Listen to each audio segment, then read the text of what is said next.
আমার কারিগরে ছানাতে ভাটা দিয়েছে এবং মিষ্টি বানাচ্ছে। আচ্ছা, আমি ওনার কাছে জানতে চাবো যে কতটুকুন ছানাতে কতটুকুন ভাটা দিয়েছে। এই জায়গায় কয় কেজি ছানা আছে? এখানে 4 কেজি ছানা আছে, 400 গ্রাম রুলি আর সামান্য একটু খসুটা। আচ্ছা, এটা কি মিষ্টি তৈরি হবে? এটা সাদা মিষ্টি। সাদা মিষ্টি তৈরি হবে। আচ্ছা, আপনি কতদিন থেকে এই মিষ্টির কাজ করছেন?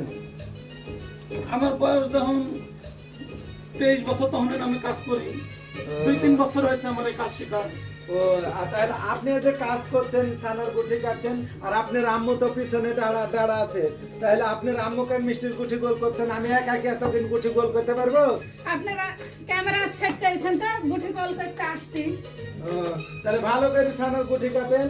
আর এই ছানার ফর্মুলা ভাই, এই ছানা 5 কেজি ছানা যদি হয় আমরা 500 রুলি দিই, 4 কেজি ছানা হলে 400 গ্রাম রুলি দিই, সুজিও দিই না, চালের আটাও দিই না, শুধু 1 চিমটে খাওয়ার সোডা দিই।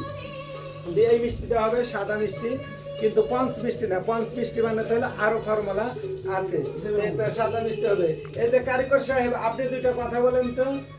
এই তো মিষ্টি বানানোটা হয়ে গেলে সামনে আপনাদের জন্য আরেকটা আছে, সেটা হবে কিভাবে আমরা মিষ্টিটা তৈরি করার কোন কোন জিনিস দিই, এগুলো আপনাদেরকে দেখানো হবে।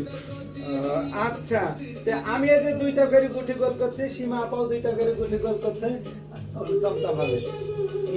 যে আপনারা সবাই মিষ্টি খাওয়ার তার থাকলেও আসবেন, আর আমাদের নিত্য নিত্য ভিডিও কিন্তু যদি ছাড়ি আপনারা একটু লাইক কমেন্ট শেয়ার করবেন। দেখেন, একটু ভালোবাসা দিন। সালামু আলাইকুম।